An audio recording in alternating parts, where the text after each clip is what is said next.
This is a walkthrough for the WJEC Intermediate paper from June 2023.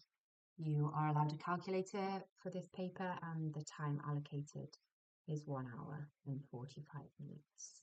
In order to benefit most from the walkthrough, I would recommend either working through the paper before you watch this recording, or alternatively, as we come to each question, just pause the recording, have a go at the question, and then press play again. Okay, let's just pause on the formula sheet. We've got two formulas that we may need later. So we've got the area of a trapezium and the volume of a prism. Okay, question number 1. We have a quadrilateral four-sided slit. 3 things are given and we are asked to calculate the value of x. So angles in a quadrilateral add to 360 degrees. So I'm going to total up my other angles. 42 plus 115. That's going to give me 254. And then to work out my remaining angle, I'm just going to subtract that from 360 degrees, which is going to give me a value of 106 degrees.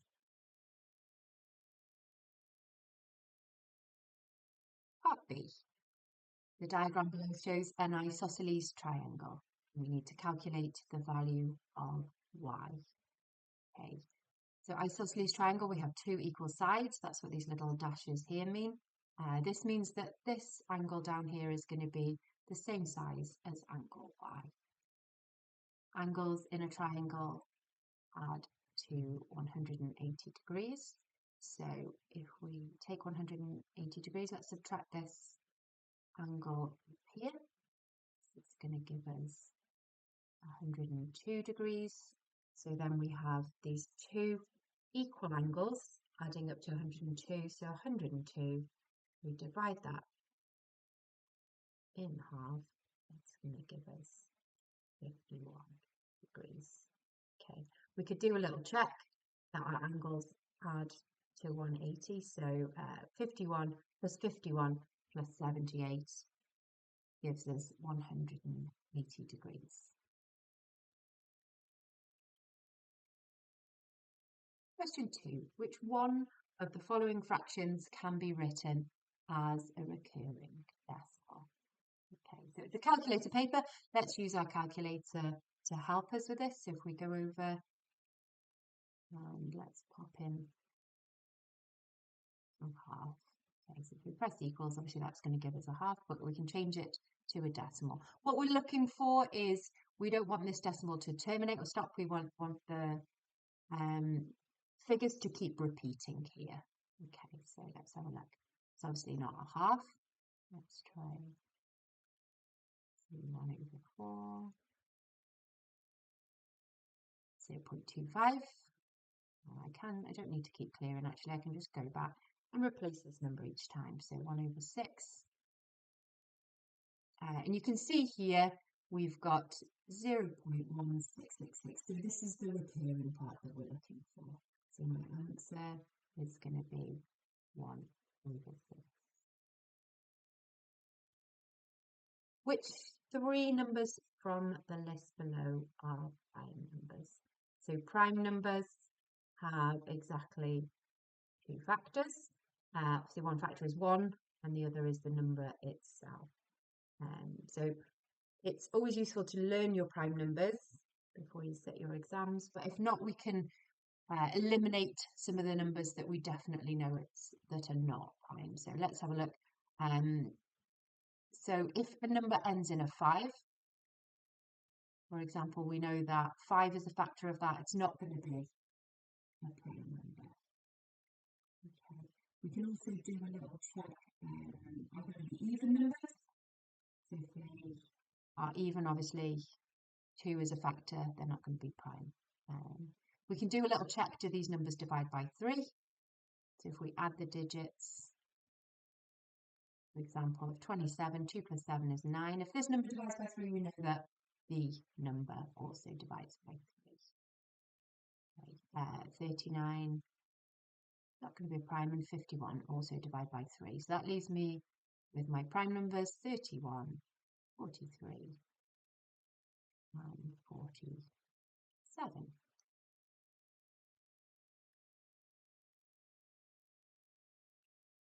Part C. So 81 is 3 to the power n. In this case, we don't have any methods to actually solve this, so we're going to do trial and error. Let's go over to our calculator. So we want to press 3, and then we want this little button with the X and the little box. 3 to the power 1 is just 3, isn't it? So let's start with power 2. So 3 squared is going to be 9. That's not the answer that we're looking for. So again, we don't need to type the whole thing in. We can just go back, replace that number in the box. So 3 to the power 3. Going to give us 27. We're getting closer. So 3 to the power 4 is going to give us 81. So I know that 3 to the power 4 is 81 and is going to be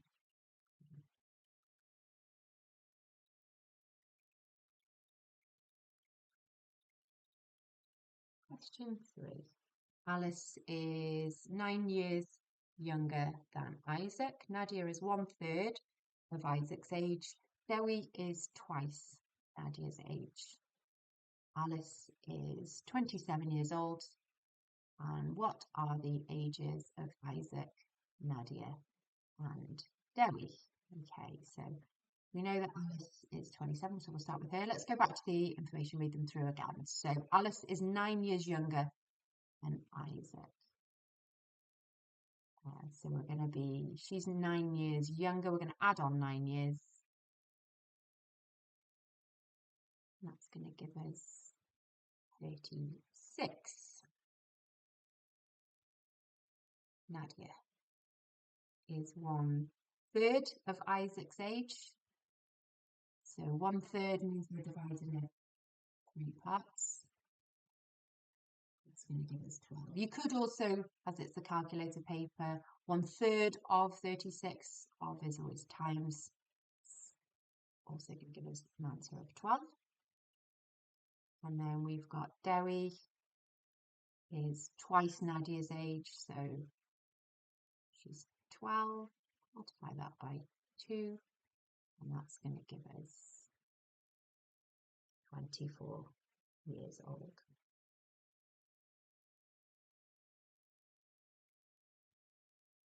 Question 4.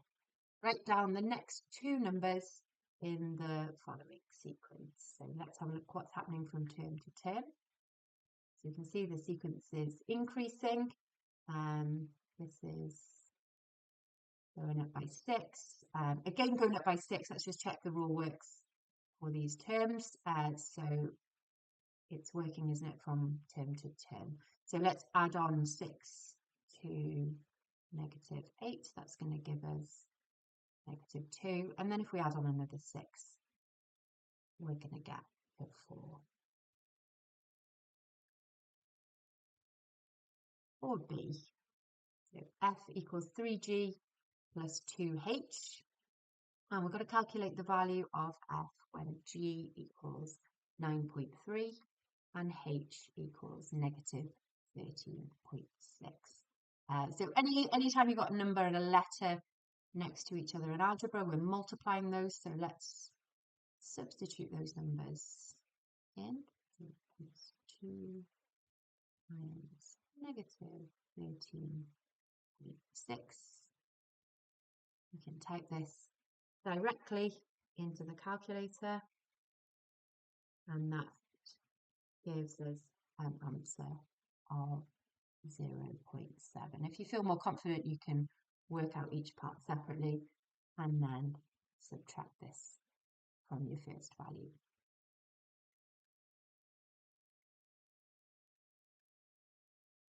Question 5. A box contains different coloured balls.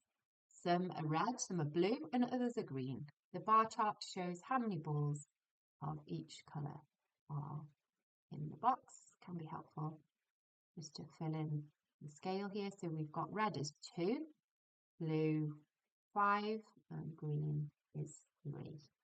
And we need to draw an accurate pie chart to compare the number of coloured balls in the box. So part of the pie chart has been completed for you. So pie chart, important fact, we've got 360 degrees in 1/4 pie chart. We've got half of the pie chart is blue, and then we need to work out the angles for red and green. It could be useful in this case to think about this as a ratio. So we've got red is going to be 2 parts of this ratio, blue is going to be 5 parts, and we've got green is 3 parts. In total, I'm going to have 2 plus 5 plus 3 parts, which is going to be 10. Okay, let's have a think. What is each one of these parts? How many degrees is each of these parts going to be with? So we're going to take our 360 degrees, divide it by 10, and that's going to give us 36 degrees. Okay, so we've got red is going to be 2 lots of 36, which is going to give us 72 degrees. We've got our angle here for blue, but it's half the pie chart, isn't it? 180. So let's just check that works, that we're on the right track. So blue should be 5 times 36, which does give us 180. So we know we're on the right track here. And then we need our angle for green, which is going to be 3 times 36. And that's going to give us 108 degrees. Okay, the only thing left now is just to draw in the angles. It doesn't really matter where each of them goes. So I haven't got a protractor here, but you would lay your protractor with a 0 line here. You're going to measure around to 72. I'll do the red, which is going to be approximately here. Let's join that out. And so we would have an angle at 72 degrees, label that red, and then we should have an angle here of 108 degrees for green.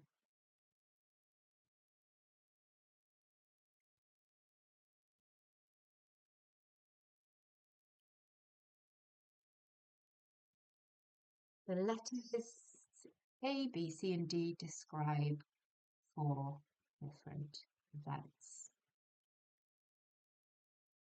We've got the experiment and we've got the event. Okay, it's asking us to use the letters A, B, C, and D to list the events in order of how likely they are to happen. I'm going to start with the least likely and with the most likely. So let's have a think about what are the probabilities for each of these. So a fair 6-sided dice is thrown and a 4 is thrown. So 1 4 on this 6-sided dice, probability is going to be 1 out of 6. A fair coin is thrown, so 2 outcomes, heads or tails, and we want to think about the probability of a tail being thrown, so that's going to be 1 out of 2. 4 cards labelled north, east, south and west, and we're going to choose north, so that's going to be 1 out of 4 possibilities.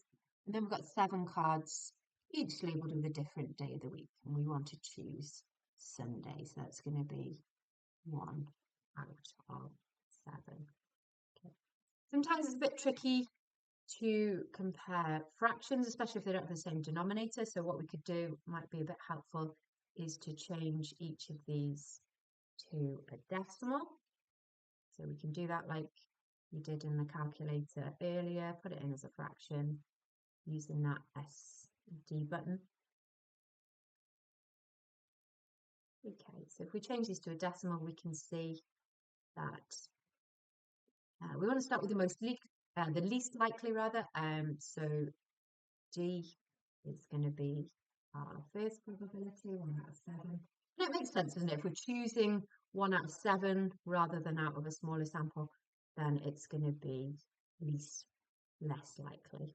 Okay, next is going to be A, and then C, and then B.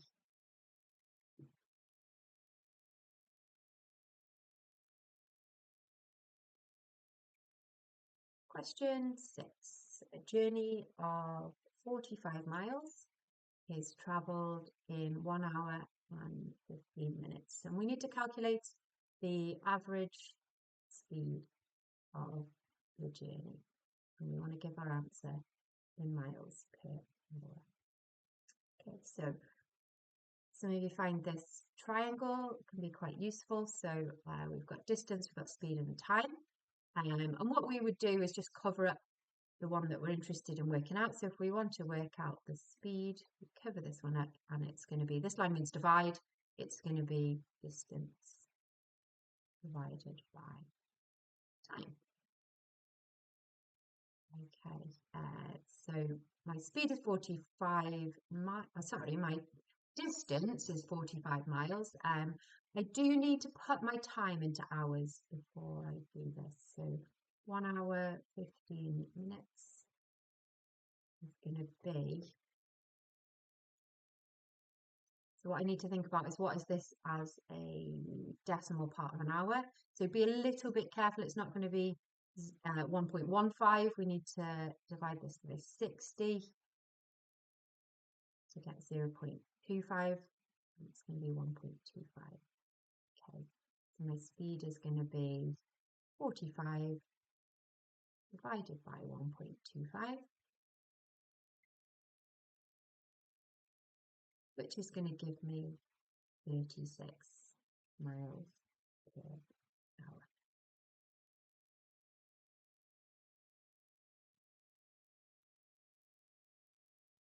Question 7. A regular polygon has 15 sides, and we want to calculate the size of an exterior angle of this regular polygon. So the exterior angle is the one, if we extend the side out, it's this angle that it forms with the side of the shape. A regular polygon, all the sides are going to be equal, and all the angles are also going to be equal. The fact that we need to know to solve this is that the total exterior angles are going to add up to 360 degrees. So if they add up to 360 degrees, they're all equal, and I have 15 of them, then the calculation I need to do, 360 divided by 15. And that's going to give me 24 degrees.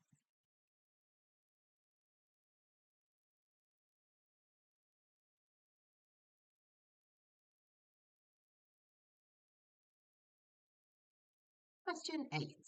In this question, you will be assessed on the quality of your organisation, communication, and accuracy in writing.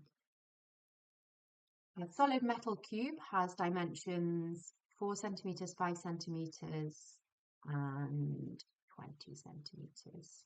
So let's just label these in on the diagram. The cuboid is melted down. The metal is used to make solid cubes, each with side 3 centimetres. So I've got a cube here, 3, 3, and 3. And we need to think about how many complete cubes will be made. We must show all your working. So in these questions, we want to try and communicate what we're doing at every step. We want to make sure that also we're including units. So let's start with working out the volume of the cuboid. At the beginning of the paper, we're given the formula for a prism. So it's the area of the cross section times by the length. So we've got this rectangle here times the length. So we're just going to multiply these 3 dimensions to give us this volume of the cuboid. And that's going to give us 400 centimeters cubed. Then we need to think about, so it's going to be melted down, isn't it, and made into these smaller cubes. So the volume of the cube.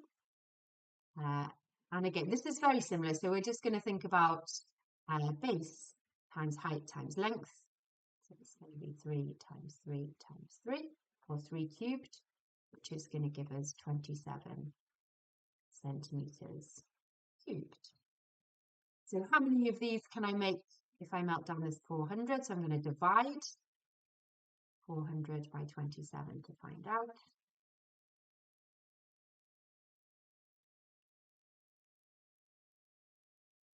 And that gives me the decimal answer of 14.814 and so on. We want to know how many complete cubes will be made, so we need to round that down. So 14 complete cubes.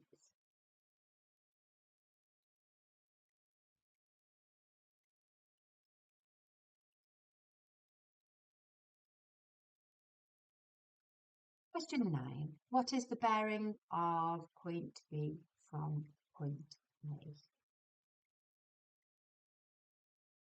So bearings, there's 3 things we have to remember. So they are measured from the north arrow. And we always measure them clockwise. And we have 3 digits. Okay, so if this was 55 degrees, would be 0.55 as a bearing.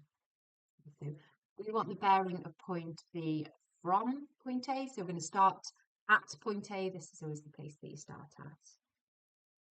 And we're going to go from the north arrow, we're going to go clockwise. This is the angle that we need to think about. So we've got angles in a straight line here. This is going to be 180 degrees. The other part here is going to be 55 degrees.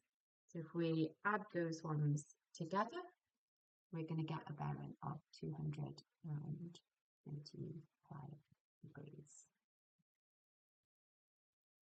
Part 2, what is the bearing of point A from point B? So now we need to start from point B. We're going to draw in north arrow.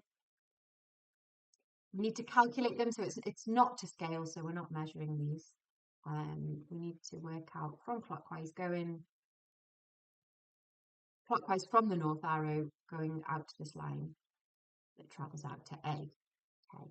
We have here, and often actually in these bearings question, we will be using angles in parallel line facts. So these 2 north arrows are going to be parallel. And we have alternate angles here. So this angle here is also going to be 55 degrees. We want to make it 3 digits, so it's going to be 0.55 degrees as a bearing.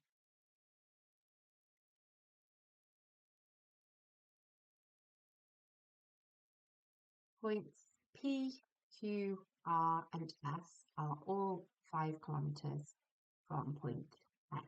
P is on a bearing of 0.05 degrees from X. Q is on a bearing of 100 degrees. R is on a bearing of 240 degrees. And S is on a bearing of 355 degrees. So which 2 of the points P, Q, R and S are going to be closest to each other? They've given us a space for a sketch here. So let's just have a little think. So if we're going from north, let's think about our compass points. This is going to be 90 degrees, isn't it, as we travel around? 180 degrees. We add another 90, we're going to get to 270. And then 0 or 360 degrees. Let's look at this north arrow. So let's do a little sketch here. Let's see. So north arrow. So P is on a bearing of 5 degrees. That's going to be a very small angle, isn't it? Probably even smaller than I've drawn here. Okay, so that's going to be P. 100 degrees, so if we think about where 90 is, it's going to be a little bit over 90. Try and make it about the same length, but all the same distance. and make a point X here in the middle. So this is going to be Q. And I is out 240, so that's going to be somewhere here, isn't it? So let's try that one. And then S is 355. So all pretty much back at 360, aren't we? So only a little 5 degrees here. Yeah. So hopefully from my diagram here, it's clear that the 2 points that are closest are going to be P and S.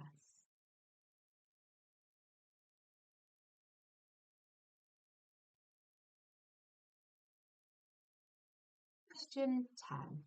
A bus going to a Welsh Heritage Conference has 43 people on board. There's 38 students, 4 tutors and a driver on the bus. Okay, to complete the Venn diagram below, so let's have a look at the information. So at the conference, each student will attend a lesson on language, a session on history, or both sessions. All the students will attend at least one session. 18 students will attend both sessions, so the overlap here at the intersection will be 18. 25 students will attend the session on history, so that's 25 including these 18. So in this part here, we're going to have 7 students only attending history. So the tutors and the driver will not attend either of the sessions. So 4 tutors and 1 driver, so that's going to be 5 people not attending any of the sessions. So how many are going to belong in this languages? We've got 43 in total. We know that already 18 and 7 and 5 are in these sections of the Venn diagram. This is going to total up to 30. So if we take our total, subtract that 30, we're going to find that there's 13 students just attending the session on languages.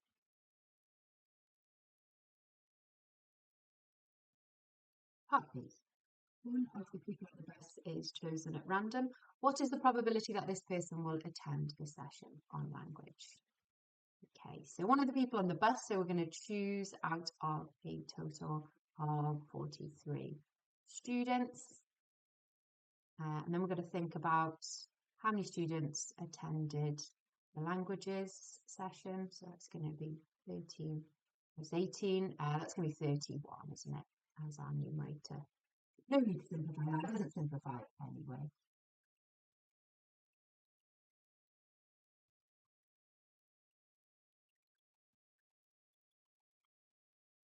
Question 11. We solve the equation 7 plus 5, open brackets, x minus 2 is equal to 3x plus 8. So the first step that I need to do here is to expand my brackets. So it's going to be plus 5x minus 10, and that's equal to 3x plus 8. And before I start rearranging, I'll just simplify this side. So 7 minus 10 is going to give me minus 3, and that's equal to 3x plus 8.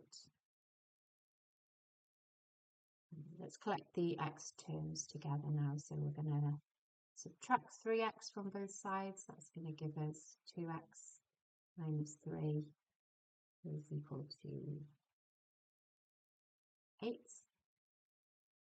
And then I want to collect my numbers together.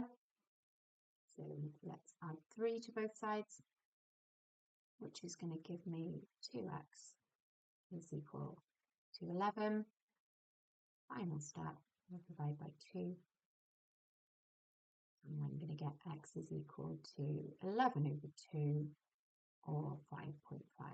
It's absolutely fine to leave your answer either as a fraction or as a decimal. Part B, make f the subject of this formula. Let's have a look. We've got f is over on the right hand side and it's minus 2f. which I don't like the fact that that is minus 2f. So what we're going to do is, first of all, let's make that positive. Okay, so let's add 2f both sides. So we're going to have 2f plus h is equal to 13. So if I'm making f the subject, I want f to be on its own over here. So I'm going to subtract h from both sides. 2f is going to be 13 minus h. And then the final step, I want to divide by 2. So f is going to be 13 minus h over 2. You may have arranged this in a different way, so I'll just run through an alternate way, which is also totally correct. So you might not have this exact answer. Okay, so if you'd started with leaving the f over here, you would subtract 13 first of all. So you'd have h minus 13 is equal to minus 2f, and then you would divide by negative 2, which is going to give us h minus 13 over negative 2. Okay, so also fine. You can see from, if we compare these two, then the signs for each of them is just changed. Okay, part C, we're going to factorize 15x minus 35y. So when we're factorizing, we want to put the bracket in, the opposite of expanding. Let's have a look. What are the common factors? So there's no letters that are common, so there's just a number, which is 5. So what do we need to multiply by to get back to this 15x? So we're going to have 3x as my first term, and then 7y as my second term. Always just multiply it back out, either in your head or basically just to check.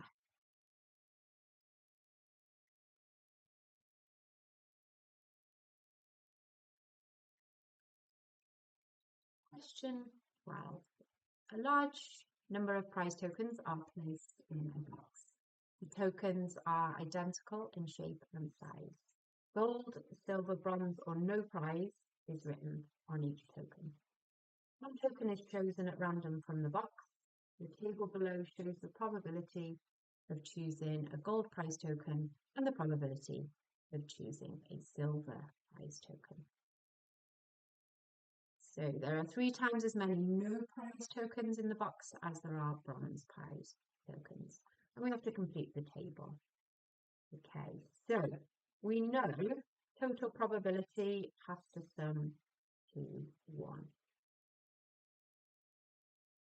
So let's work out what have we got here. We've got 0.02 plus 0.18, and that's going to give us 0.2.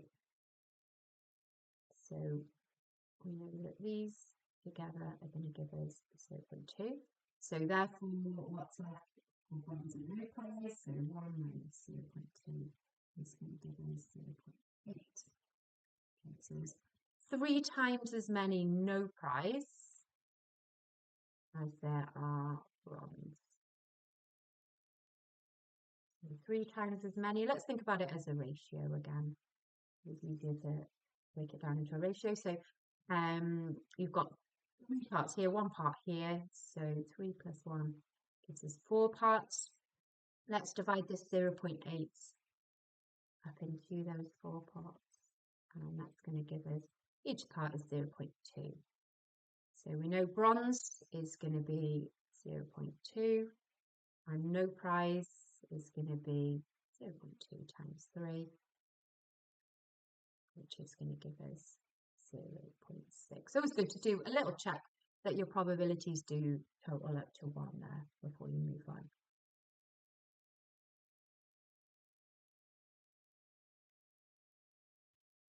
Part B, there are 15 gold prize tokens in the box. How many silver prize tokens are there in the box? Okay, so if we look at gold, My probability is 0.02 as a decimal. If we put that as a percentage, it's going to be 2%, and that's going to be equal to 15 tokens. Okay, we want to think about the silver, so if we do the same, it's going to be 0.18, which is 18%. And hopefully you can see here the link. So how many lots of 2% are we going to have? It's going to be multiplied by 9, isn't it? So we can do the same for our tokens here. 15 times 9 is going to give us 135 tokens.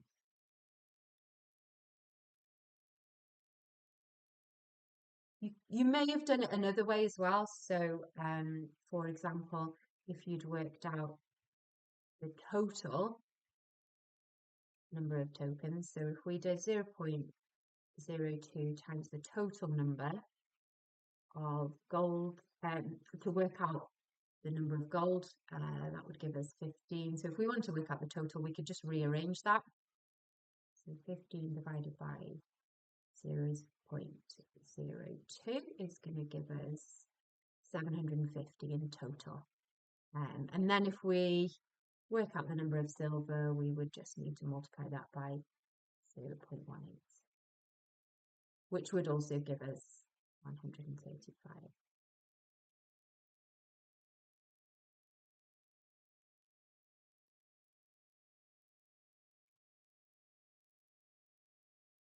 Question 13.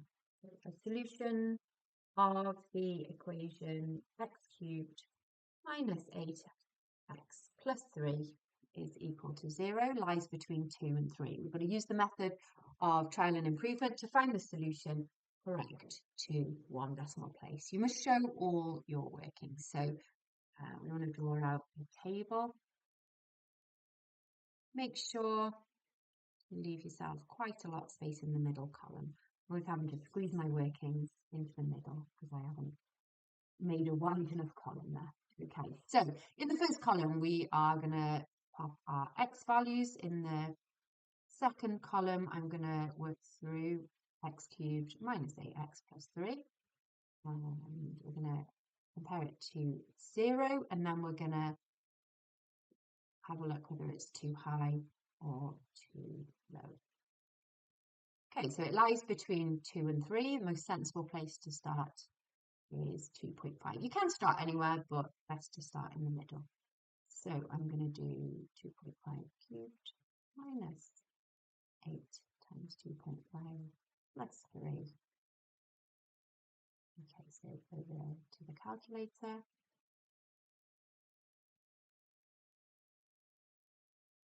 So again, we can use this button or the cubed button above here. So you can press shift and this button will also give you a cubed. Minus 8 times 2.5 plus 3.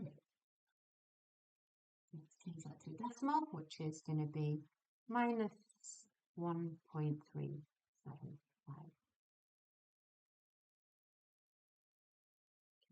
So we can see we need it to be 0. That one is going to be too low. Okay, so let's go and try 2.6.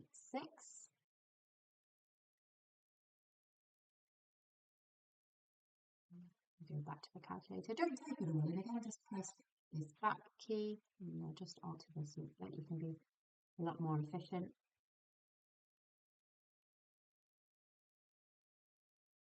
And that's going to give me minus 0.244, which is also too low. Okay, so let's try 2.7. So back to the calculator, back, change that to 2.7. And that should give us an answer of 1.083, which is too high. Okay, so we know now my answer is going to be somewhere between 2.6 and 2.7. So we need to decide which is it closer to. So let's have a look at our value in the middle, so 2.65. If we put that into the calculator, that would give us an answer of 0.409. Okay, which is going to be too high.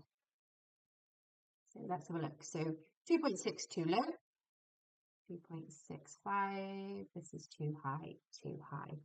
So hopefully you can see that the solution is going to be somewhere between 2.6 and 2.65. So to one decimal place, my solution is going to be 2.6. So x is 2.6 to one decimal place.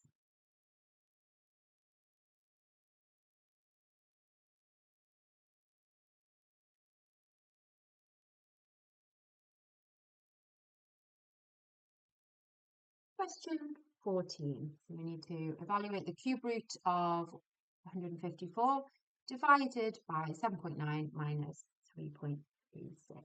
So let's put that straight into the calculator. Press the fraction key first. So the cube root is above the square root here, so we're going to do shift cube roots 154, arrow keys taken down to the bottom, 7.9 minus 3.26. Okay, so jot down my answer, so 1.155.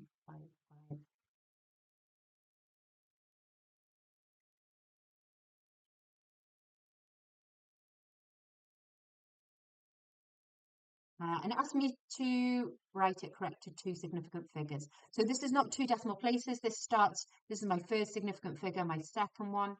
That's my cutoff. So I can see here, this 5 is going to mean that my answer rounds to 1.2 to two significant figures.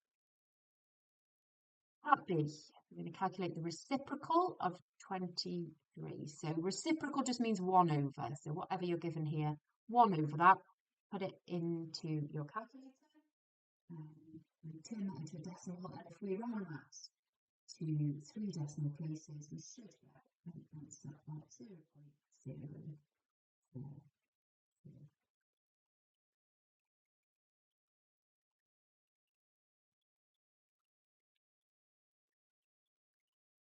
Part C, circle the correct answer for each of the following. We want the lowest common multiple of 4 and 6. So let's have a think about multiples of 4. That's going to be our 4 times table. So 4, 8, 12, 16, 20, 24, and so on. Let's think about multiples of 6. It's going to give me 6, 12, 18. Oh, I've already come to the lowest number, haven't I, in both lists? That's going to be 12. The highest common factor of 10 and 15. So let's have a think about factors. Factors divide exactly into a number. So factors of 10, we're going to have 1, 2, 5, 10. And factors of 15, 1, 3, 5, and 15. So we're looking for the highest factor that's in both of these lists, which is going to be 5.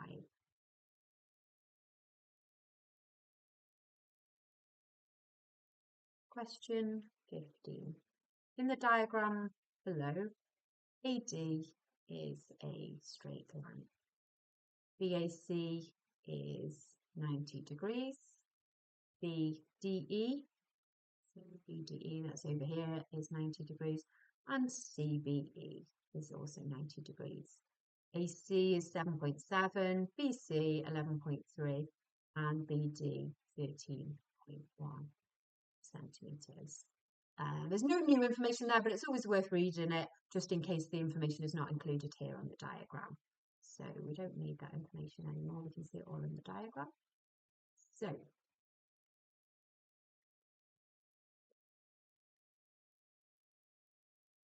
we need to calculate the value of x. So it's a right angled triangle. We know two sides and we need to know this angle. So we're going to use trigonometry. Okay, so the first step is to figure out which sides I've got here. So this is my angle, this is the opposite side, and this one is the longest side opposite the right angle. So we've got the hypotenuse. So we know it's going to be sine.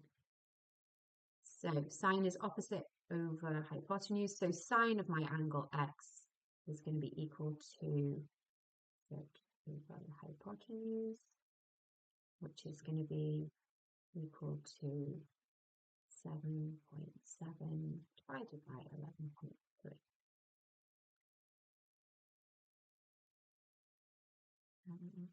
To work out x, what I'm going to do is sine to the -1, inverse sine of this. You can change it to a decimal first, doesn't really matter, or just put it in your calculator like this as a fraction.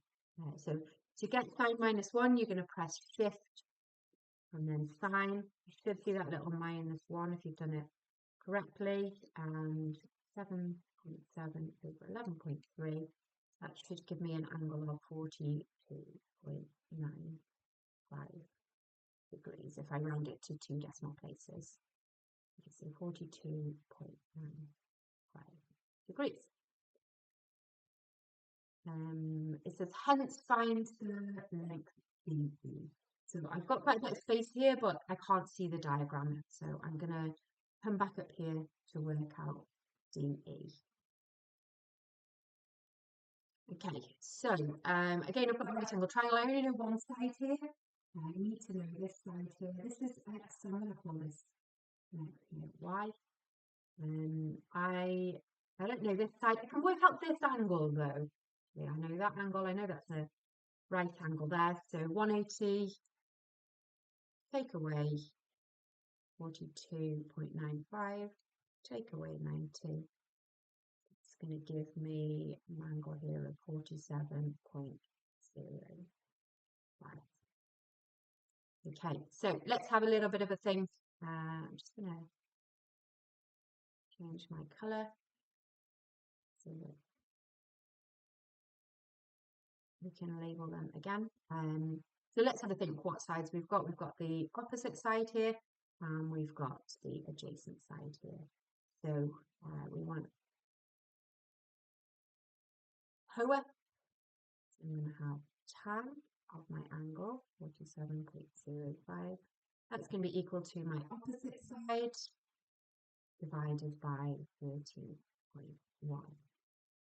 To solve this, I'm going to multiply by 13.1. So I'm going to have y equals 13.1 times tan 47.05, which is going to give an answer of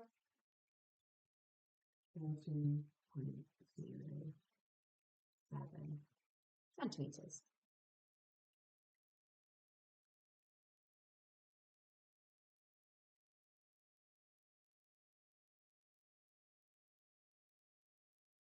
Question 16. A number is decreased by 5% of its value. This is done 4 times in total. Each time the value decreases by 5%. We've got a circle and multiplier that you would use to find the value after the 4 decreases. So if we start with 100% and we want to decrease by 5%, that's going to give me 95% left. Okay, 95% as a decimal, that's going to be 0.95. So that's going to be my multiplier. And if I do that 4 times, it's going to be the same as multiplying by 0.95 to the power 4. Part B. A number has been decreased by 17% to give an answer of 3,569. What was the original number? Okay, so I started with 100% and I took away 17%. That's left me with 83%. Okay, so I know 83% of my original number is going to be 3,569. I'm going to scale that down to 1% and then up to my original percentage. So working in reverse of what we would usually do. So to get down to 1%, I'm going to divide by 83. Be careful here, don't divide by 100. We're going to divide by whatever percentage we have. So that's going to give me 43. And then to get to 100%, I'm going to multiply by 100, which is going to give me 4,300. Okay, you can work it forwards as well, just to check. So if I was doing 4,300, my multiplier to work out 83%, 0.83. Let's just check that takes us back to the original amount.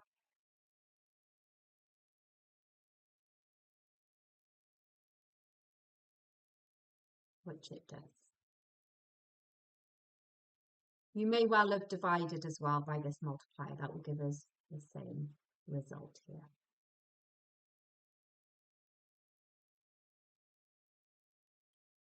Question 17. Solve the following simultaneous equations using an algebraic, not graphical method. You must show all your workings.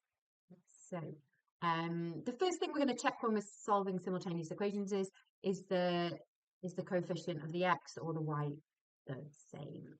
In this case, it's not, so I'm going to have to multiply. I can make the x or the y the same. I'm going to choose to make the y coefficients the same so that I can add my equations together. Okay, so I'm going to multiply this first one by 2, and I'm going to multiply the second equation by 3. Okay, so I'm going to do that below. So it's going to give me 4x plus 6y. 16.4 times 2, that's going to give me 32.8. Multiplying my second equation, I'm going to get, so 3 times 3x, 9x, minus 6x, and that's going to give me 23.1. Okay, so now I've got my y coefficients the same, they're both 6. This is plus, this is minus, so whenever my signs are different here, I'm going to add together my two equations. The whole point is that the y terms will disappear. So 6y minus 6y cancels that out. We're just going to get an equation in x. So 4x plus 9x is going to give me 13x. And if I add together this side, it's going to give me 55.9. Dividing by 13, I'm going to get x is 4.3. Okay, so I've got two equations to choose from here. I'm going to substitute it back into my first equation. So let's just write it out again. So 2x plus 3y equals 16.4. So I'm going to have 2 times 4.3 plus 3y equals 16.4. This is going to give me 8.6 plus 3y. 16.4. And as I'm going through, now I want to subtract 8.6. 3y is going to be equal to 7.8. 5.3 is going to give me y is equal to 2.6. So I used equation number 1 here. Let's just check it works for equation number 2. So if we do 3 times x is 4.3, isn't it? And minus 2 times 2.6.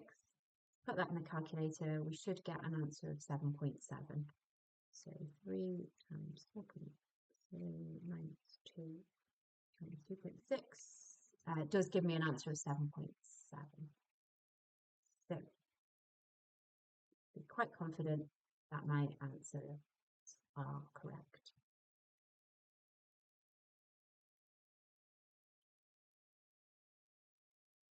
So Question 18 is the final question on the paper. So we've got the diagram below shows a semicircle with radius r drawn inside a trapezium.